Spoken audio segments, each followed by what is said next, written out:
গুঁড়া দুধের রসমালাই তো আমরা অনেকভাবেই খেয়ে থাকি। চলেন আজকে কোনো রকম গুঁড়া দুধ ছানা ছাড়া যেইভাবে ভীষণ মজাদার রসমালাইটা আজকে তৈরি করব।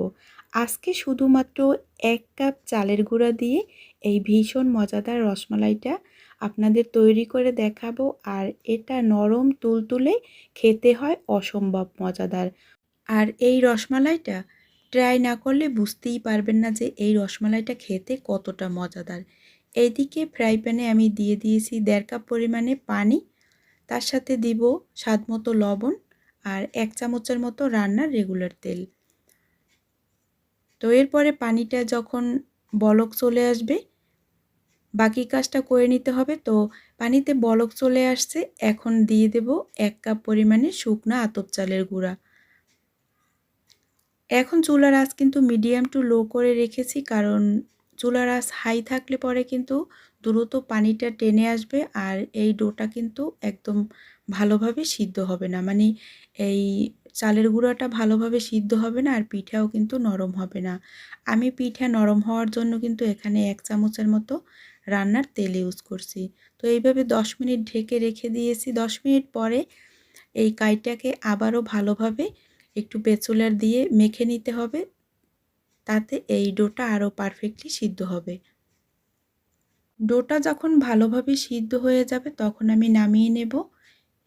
তো নামিয়ে নিয়েছি, এখন হালকা একটু পানি দিয়ে গরম থাকা অবস্থায় কিন্তু এই কাইটা মেখে নিতে হবে। কাইটা যত ভালোভাবে মাখাবেন আপনার পিঠা কিন্তু ততই নরম হবে, আর নরম হলেই কিন্তু এই পিঠা খেতে বেশি মজার হয়। তো দেখতে পাচ্ছেন যে কতটা নরম। তো মাখানো হয়ে গেছে। এখন আমি এইখান থেকে ছোট একটি লেচি নিয়ে নেব। আপনি যে রসমালাইগুলো যতটুকু আকারের তৈরি করবেন ঠিক ততটুকুই লেচি নিতে হবে।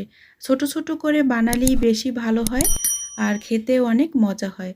তো একটু বোটের উপরে নিয়ে প্রথমে গোলাকার করে নেব, তারপরে রসমালাইয়ের শেপ দিয়ে নেব। ভিডিওতে যেইভাবে দেখাচ্ছি একদমই সিম্পল, একটু দেখে বুঝে নেবেন।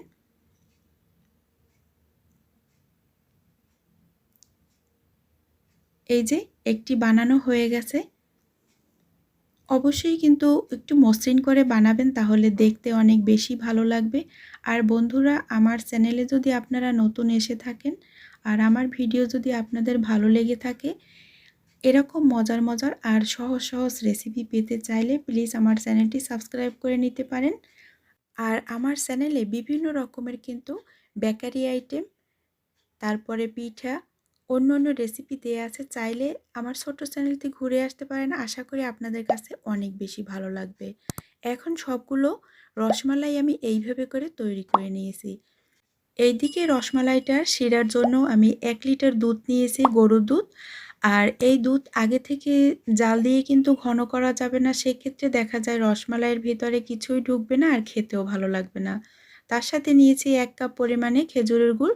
এই খেজুরের গুড়টা দেওয়ার কারণে এই রসমালাইগুলো খেতে কিন্তু আরও বেশি মজার হবে। তবে আপনারা যদি কেউ চান যে এটা আমি খেজুরের গুড় দিয়ে তৈরি করব না, আমি চিনি দিয়ে তৈরি করব, সেক্ষেত্রেও কিন্তু চিনি দিয়ে তৈরি করা যাবে। তবে আমার কাছে খেজুরের গুড় দিয়ে এই রসমালাইটা তৈরি করলেই বেশি ভালো লাগে খেতে। ফ্লেভারের জন্য অ্যাড করছি 1 টুকরো দারচিনি আর 2 টুকরো এলাচি। এখন নেড়েচেড়ে অপেক্ষা করছি গুড় একদম দুধের সাথে মিশে যাওয়া পর্যন্ত। যখন গুড়টা একদম দুধের সাথে মিশে যাবে তখন এই পিঠাগুলো দিয়ে দিতে হবে। একদম বলক তুলবে তারপরে যে দিতে হবে এরকম কিন্তু কোনো কথা নেই। দুধ যখন গরম হয়ে আসবে সাথে সাথে দিয়ে দিলেই হবে।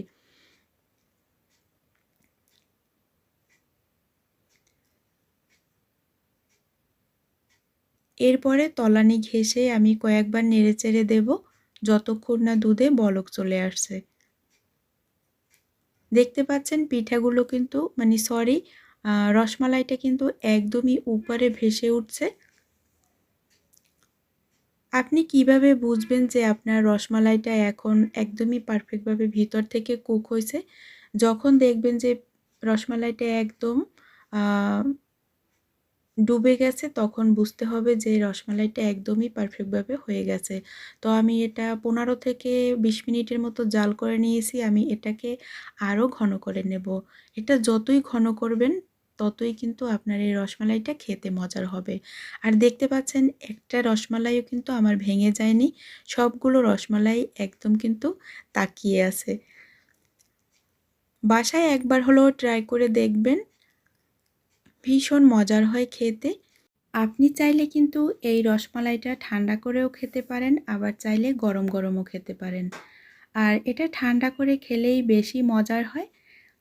তো আশা করি আজকের রেসিপি আপনাদের কাছে অনেক বেশি ভালো লাগবে। আর রেসিপি যদি এতটুকু ভালো লেগে থাকে প্লিজ আমার চ্যানেলটি লাইক, কমেন্ট, শেয়ার করবেন আর সাবস্ক্রাইব করে আমার পাশে থাকবেন। তো আপনাদের একটু কেটে দেখাচ্ছি যে ভেতর থেকে কতটা নরম হয়েছে। চামচ লাগানোর সাথে সাথেই কিন্তু কেটে যাচ্ছে। তো সবাই ভালো থাকবেন, দেখা হবে নতুন পর্বে। আল্লাহ হাফেজ।